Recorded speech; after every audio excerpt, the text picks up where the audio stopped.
হে গেছ ওৰম তোমাৰ ইউটিউব চ্যানেল লন ব্লগস আৰ আহি আছে 24 তাৰিখে সায়েন্সৰ পৰীক্ষা আৰু সায়েন্সৰ পৰীক্ষাৰ বাবে মোৰ হাতত মানে এখন পেপাৰ আছে আৰু এই পেপাৰখনৰ পৰা প্ৰায় এই পেপাৰখনত আছে 18টা কুৱেশ্যন প্ৰায় 10টাতকৈ মানে অধিক কুৱেশ্যন এইচএসএলসি এক্সামত এইবাৰ দেখিবলৈ হ'ব গতিকে এইখিনি কুৱেশ্যন তোমালোকে পুৰা ভালকৈ চাবা বুলি আশা থাকিল তো মই মানে কুৱেশ্যন হিন্তিয়ে কৈ দিম এইখিনি কুৱেশ্যন হিনি তো গুগলতো পাই যাবা নাইবা কিতাপতো পাই যাবা তো এইখিনি কুৱেশ্যন হিন্তি পুৰা ভালকৈ চাই যাবা সায়েন্সৰ পৰীক্ষা দিয়ে এইটো তোমালোকে গমেই পাবা ইয়াৰে কিমানখিনি কুৱেশ্যন কমন পৰে তো মই বাৰ কৈ আছো বহুতখিনি কমন কুৱেশ্যন মানে এইখন পেপাৰত আছে গতিকে ধুনীয়াকৈ মানে দেখুৱাই দি আছো এটা কৈ আৰু এইখিনি কুৱেশ্যন তোমালোকে ভালকৈ চাই যাবা আৰু সায়েন্সৰ পৰীক্ষা দি কিনে আহি কিনে ক'বা যে ইয়াৰে কিমানখিনি কুৱেশ্যন কমন পৰে আৰু এতিয়া সায়েন্সৰ কমন কুৱেশ্যন কেইটা ইয়াতে লিখি থৈ দিছো ধুনীয়াকৈ দেখাই দি আছো চাওক তো লোৰ গজাল এটা ডুবাই দিলে কপাৰ ছালফেটত দ্ৰৱৰ ৰং কিয় সলনি হয় তো এইটো কুৱেশ্যন একদম ইম্পৰ্টেণ্ট কুৱেশ্যন সেইটো আহিব পাৰে তো এইটো আহিলে 2 মাৰ্কৰ আহিব তো এইটো ধুনীয়াকৈ লিখি লৈ কিনে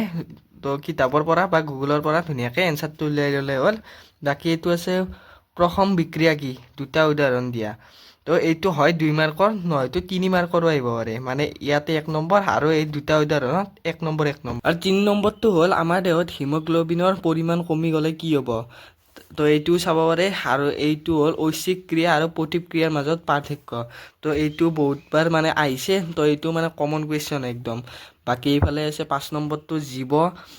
নিৰ্মীকৰণ আৰু জীৱ অনিৰ্মীকৰণৰ পদাৰ্থৰ পাৰ্থক্য আহিব পাৰে তাৰপিছত সবাত আৰু অসবাত শ্বসনৰ তুলনা কৰা এইটো আহিব পাৰে একদম ইম্পৰ্টেণ্ট কুৱেশ্যন গোটেইকেইটাই মানে চাই গ'লে ভাল আৰু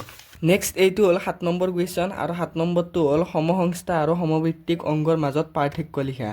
তো এইটো আহিব পাৰে তো একদম বাকীকেইটা মানে কেইটামান চিত্ৰ দিছোঁ মানে প্ৰত্যেক বছৰে যিহেতু চিত্ৰ আহি এই বছৰো আহিব নিউৰনৰ এটা পৰিষ্কাৰ চিত্ৰ তো এইটো আহিব পাৰে নাইবা এটা ফুল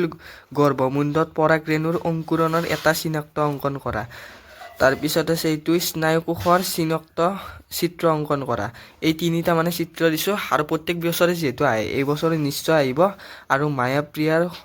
সংশোধনৰ বাবে এটা ৰশ্মি চিত্ৰ অংকন কৰা ইয়াৰে মানে চাৰিটাৰ কিন্তু এটা হ'লে মানে পুৰা কমন পৰিবই একদম 100% গতিকে এই গোটেইকেইটা মানে চাই গ'লে ভাল হয় এইবাৰ দেখুৱাই দিছোঁ 12 নম্বৰ কুৱেশ্যনটো নিউক্লিয় শক্তিৰ সুবিধাসমূহ কি কি তো এইটো একদম ইম্পৰ্টেণ্ট কুৱেশ্যন বাকী গোটেইকেইটাই মানে ইম্পৰ্টেণ্টেই হয় একদম তো সকলোবিলাক চাই গ'লে হয় বাকী এইফালে এইটো 13 নম্বৰটো ওজন কি পৰিস্থিতি তন্ত্ৰত ই কি প্ৰভাৱ পেলায় তো এইটো এটা কুৱেশ্যন 14 নম্বৰটো আছে আমি বন অঞ্চল আৰু বন্যপ্ৰাণী কিয় সংৰক্ষণ কৰিব লাগে তাৰপিছত 15 নম্বৰটো মেণ্ডেলিভে তেওঁৰ পৰ্যবেক্ষিত তালিকাখন কি নীতিবোৰ মানি চলিছিল তাৰপিছত 16 নম্বৰটো মানুহৰ পৰিবহণ তন্ত্ৰৰ মুখ্য ভাগকেইটা কি তো গোটেইকেইটা মানে একদম ইম্পৰ্টেণ্ট কুৱেশ্যন আৰু এইফালে দুটা কুৱেশ্যন আছে জীৱৰ জীৱনকালত অৰ্জিত চৰিত্ৰবিলাক তাৰ সতি সন্ততিলৈ কিয় বংশানুক্ৰমিক প্ৰভাৱ নঘটে তাৰপিছত অৱতল দাপোনত দুটা ব্যৱহাৰ লিখা